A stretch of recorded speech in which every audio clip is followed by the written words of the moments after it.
Hi there.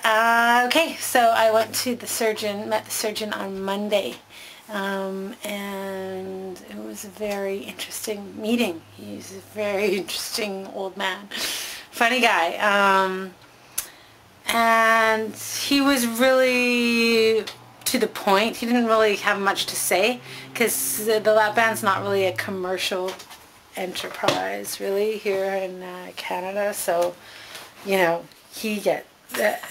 doctors don't really, there's one place I think in Toronto that's kind of, like this center, and they advertise and stuff, but any doctor, there's a few doctors that have just been trained on it aside from other things they do as surgeons, and but he's done hundreds of them, so and he's been doing them for 10 years, 9 years, and so I trust him. I trust his opinions and what he says. Yeah, so I got a surgery date March 26th. Very soon. 2 months, which is kind of very soon, kind of not very soon. I still feel a bit sad that it's kind of come to this, that I need to get surgery, because I've lost weight so many times and I know I can do it, but I just can't maintain it. And I was looking on the internet again last night at polycystic ovary syndrome stuff, and I've got more symptoms. You can see this, if I can bring this up closer. You can see that. It's a little white bump.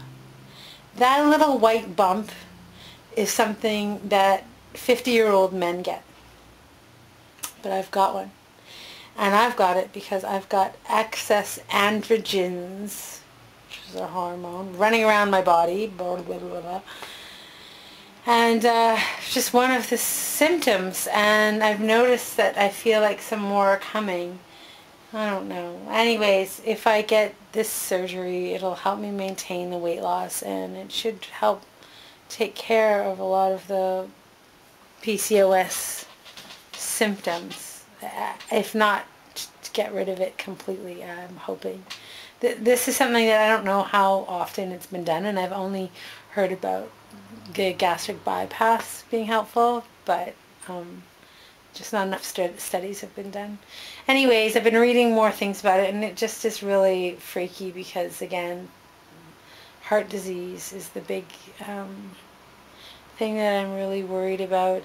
And, it's not nice when you get something on your face, and it makes you feel ugly and terrible and, like, just gross, so you get this, and hair. I've got, my hair is under control because I've had got the laser stuff done, so it was under control. But I'll tell you, in university, when I,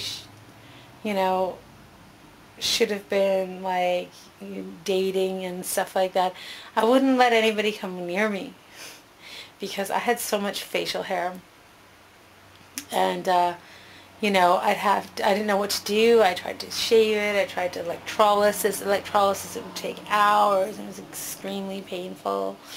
And now I got the laser stuff done a few times, and it's pretty much taken care of it.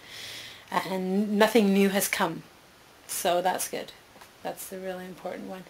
And yeah, so it's not nice. Polycystic ovary syndrome. It's really not nice. It basically makes you ugly. And I'm not saying that I think that I'm ugly, but it gives you traits that people would consider ugly. Let's just put it that way. Because in general, I think that I'm, I'm moderately attractive. It's fine, but yeah, I don't like to have facial hair, a big belly, and weird things growing on my face. And that's just the outside stuff. And there's all this inside stuff that make your emotions all freaky, and you get depressed. And so all this years, I feel like all these years, 30-some years, and 30-some years, and this is what I've been dealing with.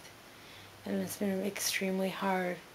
And I'm hoping that the lap band will put an end to some of those things, or at least control it so it's manageable. Yeah, so anyways, I should be all excited about surgery, but then I got on my polycystic ovary freak out because I was noticing this thing on my face, and I was like, what is that? And I didn't know what it was. I didn't know it was related to polycystic ovary syndrome. And then I get on the internet and I find photos and I see all the same thing, and that's what it is. Again, it's another thing related to polycystic ovary syndrome. So sick of that. And it's a motivator, anyways, to get up and you do your exercise because, I don't want to die of heart disease or whatever. Or get diabetes or, cancers, all that stuff. Freaky. So it's definitely a motivator. So anyways, I got a surgery date.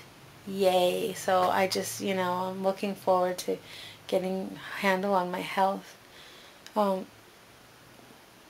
And what else? That's about it. I've been exercising. I've been sticking to my thing. Oh, surgeon said something very interesting. He went off, actually, about the internet, and that I should be very careful about the internet because there are people on the internet that are posting things that they've never even had surgery. They actually don't really know what they're talking about, and they think that they have some great opinions. And some of it's just not right. And he's to be very wary. So I'm here to get a lot of support, but everybody knows, and I hope everyone does take this advice. Always go to your medical professional for, the best advice. Medical professionals are there to try to help you. So if they're trying, if it's something you don't like to hear, maybe you got to be aware of that. But ultimately, medical professionals are there. They've taken an oath to help you out and give you good advice. So go there first, I would say. Anyways, because he had some interesting things to say about the internet, and he just went on and on and on. And, something that I should keep in mind, and that Banster should keep in mind, is that protein drinks, because I was like, well, it's good to have protein shakes, and he's like, no. Bansters eat solid foods. That's your best thing. And you still have to make good choices. So even though your restriction is that if you're choosing high-fat things, he's like, you're not going to lose weight. So you have to eat and the mentality can't be push it until you feel restriction. Measure out. His recommendation is measure out this much food, and that's how much you can eat. Don't try to push it until you vomit or till you start to feel like you've reached your limit. Just measure it out. Don't push it that far, and have the mentality that you're not going to go past that. So I think that is good, because if you go off of what you see on YouTube, a lot of times it's like, yeah, I see most people that have the band that it sounds more like they eat until they can't. So, or until it hurts, or until it's like something shocking happens. So he's like, don't go there. If you want to be successful, and if you don't want to damage the band, if you don't want to damage your stomach, don't do that. So that was good. And liquid calories, no. He's like, no liquid calories. So protein shakes, I think after the liquid diet, post-op liquid diet, protein shakes